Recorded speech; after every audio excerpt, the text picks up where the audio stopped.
Stand by. Go.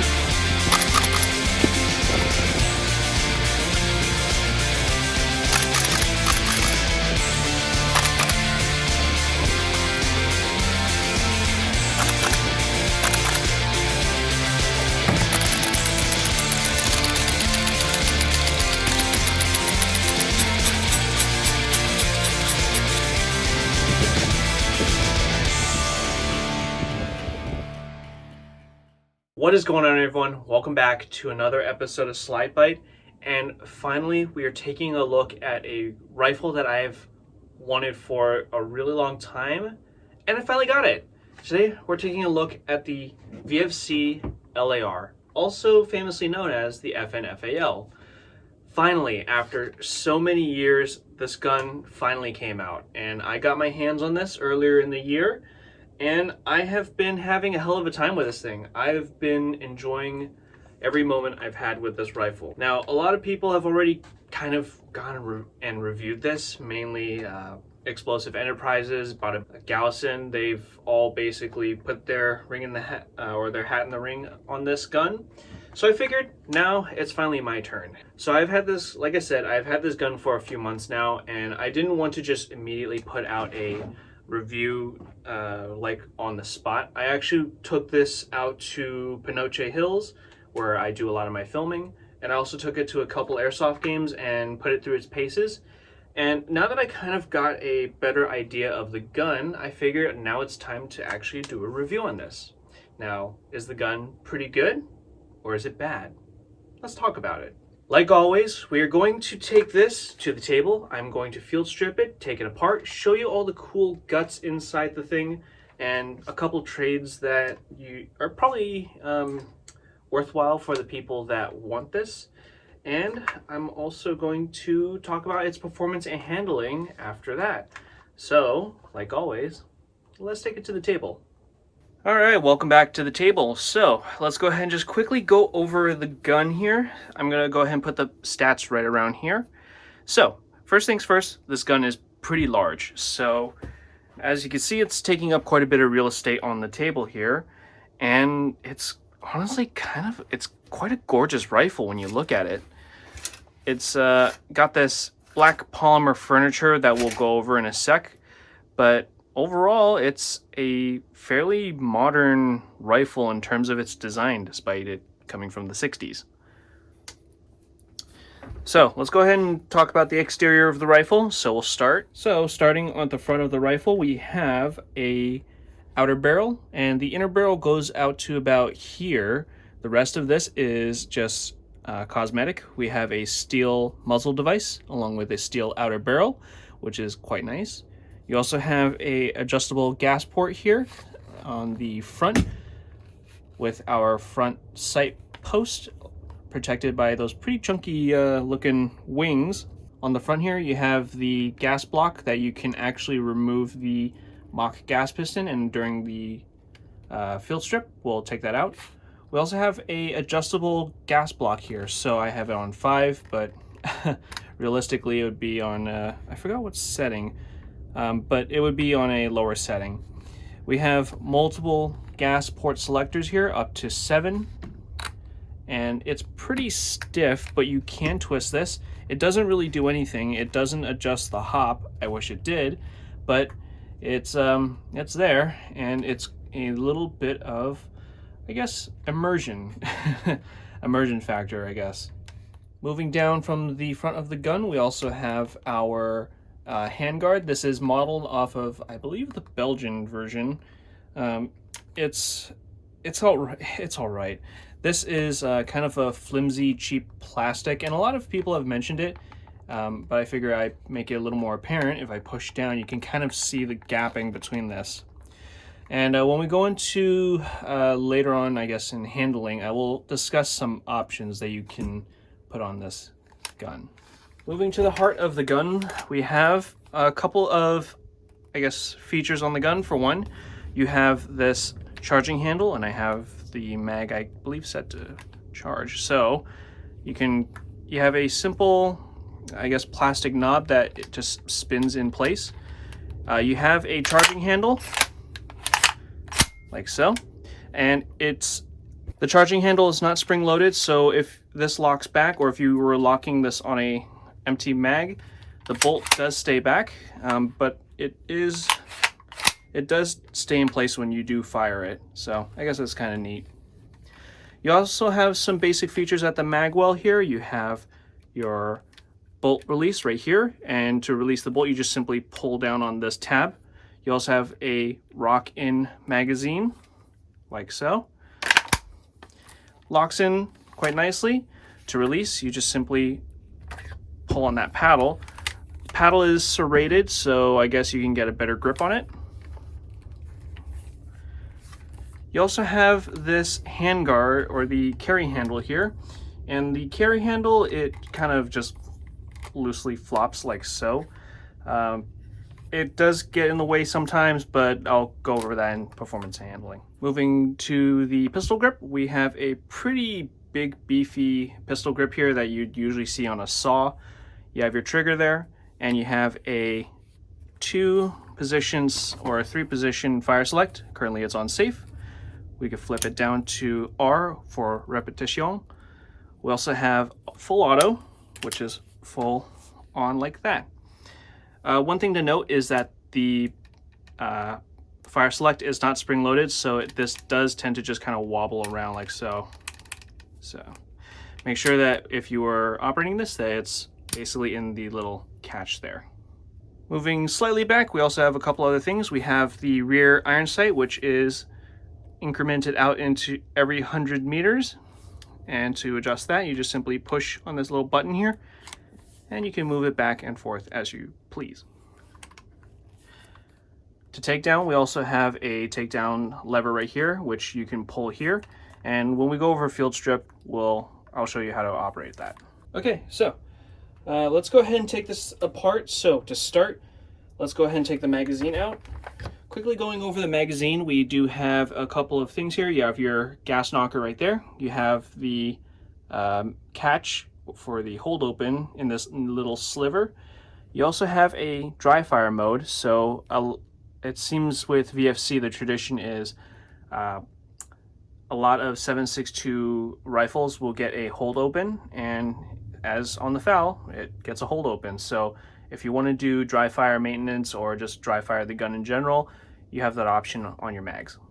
Okay, so let's actually take this thing apart. So first things first, let's go ahead and just, well, pull on this lever right here. So one thing that I noticed is that this is particularly stiff, so you gotta either wear gloves or just kind of bear through it. Okay, so let's go ahead and pull on that and break the gun open like so. One thing that you can do is you can take the dust cover off. This is just sheet steel, which is pretty impressive considering the amount of metal in this. Moving forward, we also have the bolt. So let's go and take the bolt out. Looking at the bolt, it is made of steel. We also have, and because this is a original or early pattern FAL, it has the distinctive rat tail, which seats on the, I don't know if I can zoom in on that. The rat tail sits on that little plunger right there, and that plunger goes all the way into the stock. So it does have a sort of buffer tube, if you can say that. It's not really an AR, but the gun's recoil spring goes into the stock. So this is a early model FAL. If you wanted to put like Magpul stock or later variants, you'd have to wait until they make a para version. Hi, it's post-production Gecko here. So it turns out you can actually put other stocks on this particular FAL.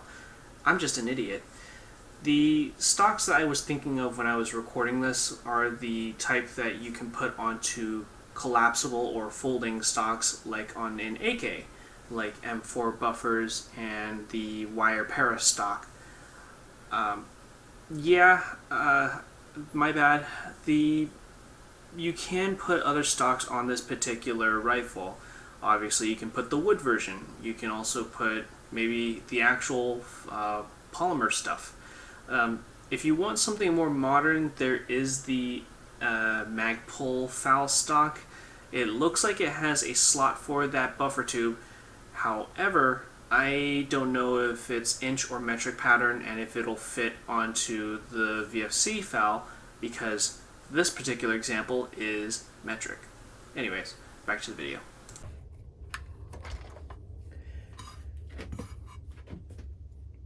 So this is field strip. The gun is already field strip. It's extremely easy. Take down lever, take the bolt out, take the dust cover out, and from there you can start cleaning, do whatever you need to do. But if we wanted, we can go a little further. So if you have a screwdriver with you, what you can do is unscrew this. Well, that's if I can hold it. Gonna unscrew the bolt here, and the gun should come out quite nicely if I can take it out. It's kind of long. Okay, so we have the first bolt out. Get the other side out by just kind of leveraging it in. So taking the bolt out, you can see that it is a two-part system. So you push this in and then screw it in place. From here, we can just simply separate the front half of the gun. And this is your, I guess, upper receiver. So you have all the guts where stuff, I guess, happens. Don't know really what to say. One quick note is to adjust your hop up, you have a little screw right here. So all you need is a flathead or a penny or a coin, and you simply go into there and twist like so, and your hop is right in there.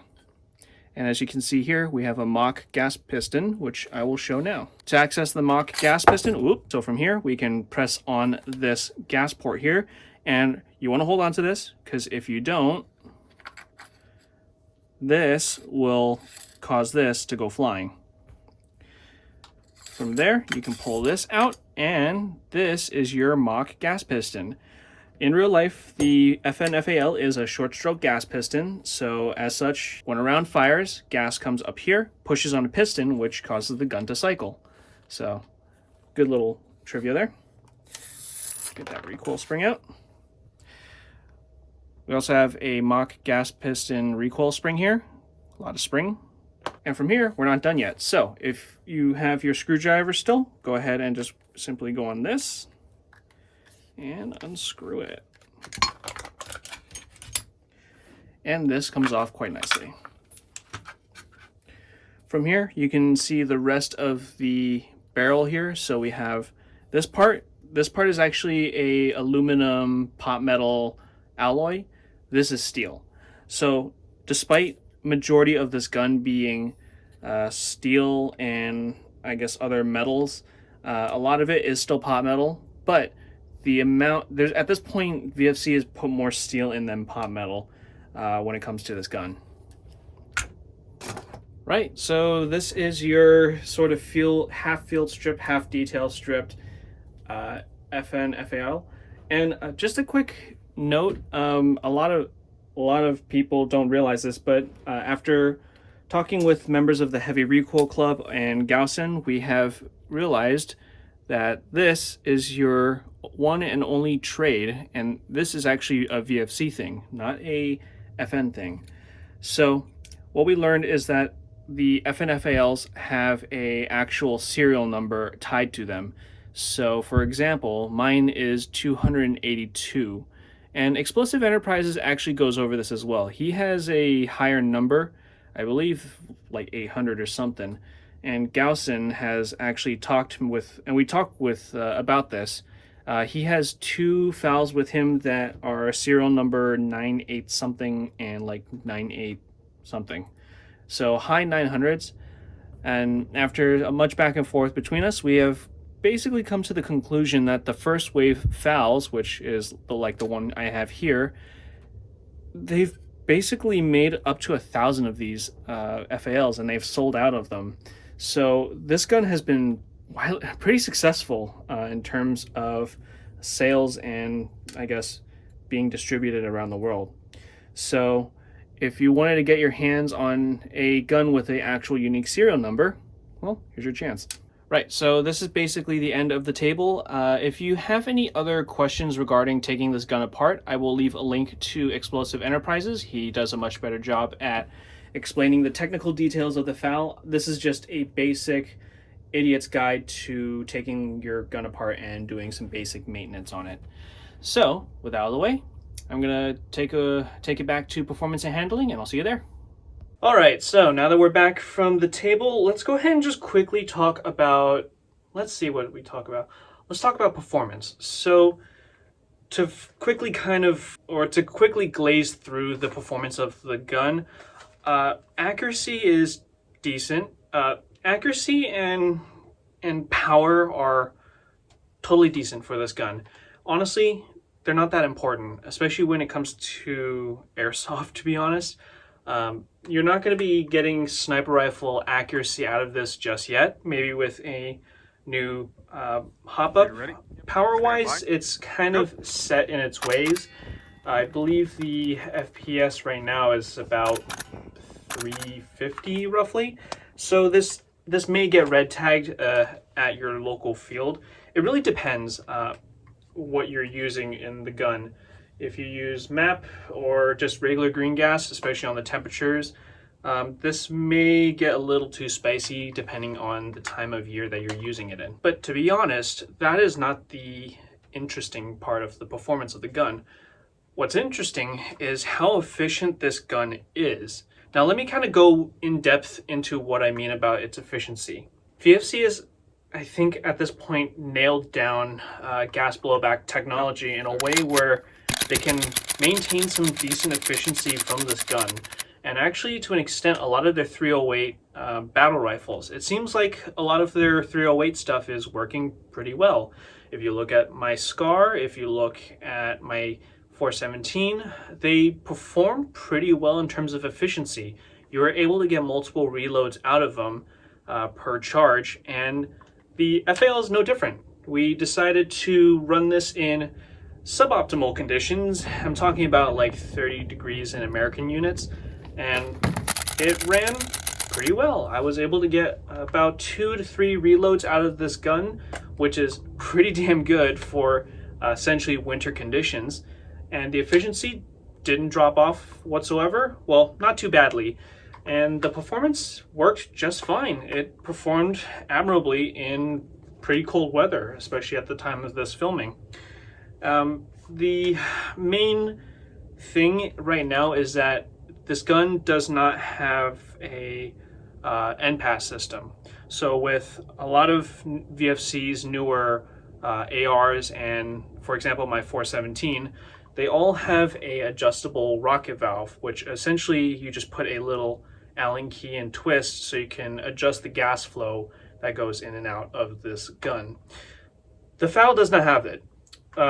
I'm fairly certain that maybe in later generations they'll have the NPAS system on later generations of FALs, so that's something to look out for. You can do a sort of DIY NPAS system that relies on a little grub screw and the smallest grub screw that you can find, and the smallest Dremel that you can find as well. I believe Explosive Enterprises has a post about it somewhere, so if I find it, I'll probably leave it in the description down below. He does a much better in-depth technical overview of the gun. This is just my personal experiences handling the FAL so far. So with performance out of the way, let's go ahead and talk about handling. And I want to get this out of the way. The gun is pretty big. You can see that it is a full-size battle rifle, and it takes up a bit of real estate on the screen here. And there's a lot that I like about handling this rifle. As a lot of people have stated, it is a very modern rifle in terms of its ergonomics. Obviously you have a pistol grip, you have a thumb safety, which is quite nice. You have essentially rock-in magazines. The main, I guess, peeve of mine is the bolt release here. It will take a bit of time essentially getting used to rocking it in essentially and then pulling down with your thumb. But I can imagine that when you're just rocking it in, you can just pull on this and charge the gun like so. In its stock configuration, it's a perfectly comfortable gun. The handguard, while it may feel cheap, you can grip onto it. You can get a pretty nice C-clamp on like so. The buttstock is comfortable. This back part is not rubber. You have to get a aftermarket part for that, and they do exist. So you can get rubber butt pads. You can get a whole bunch of aftermarket parts for this gun. A fair heads up though is that this gun is in metric. So if you want to get aftermarket parts for this FAL, you have to get basically anything that would fit on a L1A1 essentially. For me, this gun is going to get upgraded eventually, or essentially fat like detailed. So I'm going to put quad rail. I already have an optic mount on the way, and I'm going to be cutting down the barrel essentially. This is a cosmetic barrel, so for those of you who need it, I guess, carbine length, you can essentially unscrew this and put the muzzle device a little further up. Another kind of thing that a lot of people, or that you guys should be aware of, is also the gun is all kind of cumbersome. Now, it is a little heavy at about 7 to 8-ish pounds. Yep. It's also a very, very long gun, and the weight is kind of far forward, so it is a very long gun. So trying to run this in, well, my experience in close combat situations, it does struggle a bit, especially trying to get through doorways. You're trying to avoid hitting the outer barrel here, because on the current version, the stock version of the FAL, the inner barrel is either pot metal, or some people are saying aluminum. So there is a risk that if you whack the outer barrel, you may strip the threads on right here. So you might get stuck with a carbine length forever. That said, there are some solutions to this. For one, VFC is coming out with the deluxe version.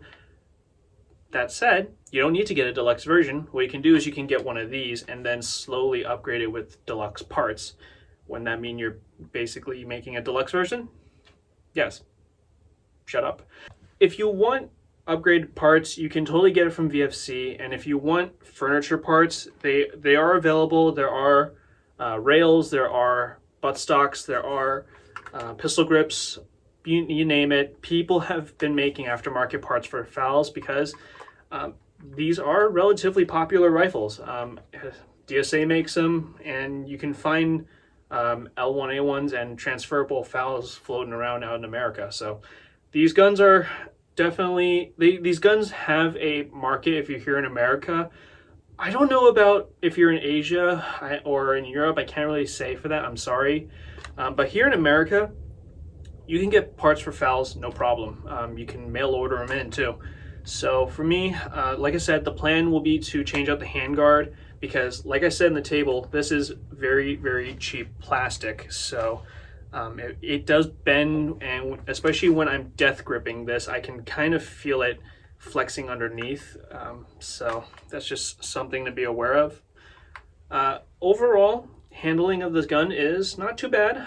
Like I said, it takes a bit of getting used to, especially from a person who has been coming from an AR, heck, maybe someone coming from an AK. The charging handle is on the shooter side or on the left side. So for me, as a primary right-handed shooter, essentially reloading, I can just pull out, pull back in, and then pull like so, and you're pretty good. One other final thing to note is this is the carrying handle. So on real FALs, this is actually static. So what you'll stay right here and you grab this to kind of move it. Like I said, Explosive Enterprises has a good fix for this. Essentially, when you field strip this, you just bend the hook here just a little bit so that it applies a bit of tension onto the carrying handle here so it doesn't flop. This is kind of a shame. This could have been a very easy fix from VFC, but If you get annoyed by this, you can remove it by just taking out the gas tube and pulling it off. And it really depends on the person. So to kind of put a bow on this entire video, do I recommend the VFC LAR? Honestly, there's no real question about it. I 100% recommend this rifle. It is kind of expensive, mind you, so for those of you who want a rifle like this, it's going to retail for about 600 bucks before shipping, and you can only really get these in Hong Kong or Taiwan, so the shipping price is going to add another 25% onto that cost. So for me, when I bought this rifle, it was roughly $824 with shipping included and all taxes and fees and also that sort of thing. And there's no guarantee that for people that are living in like New York or California that you're going to get this unscathed. So there's some risk involved when trying to get one of these rifles, but if you're willing to put up with it, you can. I totally suggest it. This is a gorgeous rifle. The aftermarket is there. Most of the issues that this rifle has, I feel like can be smoothed over with a couple minor modifications. There is a trigger issue that I didn't mention earlier in the video, but again, Explosive Enterprises goes into the issues with it, and I think VFC is already working on fixes for it. So it shows that the company that is making these does actually have a pretty active customer support for these rifles. So if you want a excellent alternative to an AK or an AR, and you want something in 7.62, and you want something that looks historically awesome, then the VFC LAR is totally the choice for you guys. But yeah, that's pretty much the end of this video. Thank you for sticking around so far.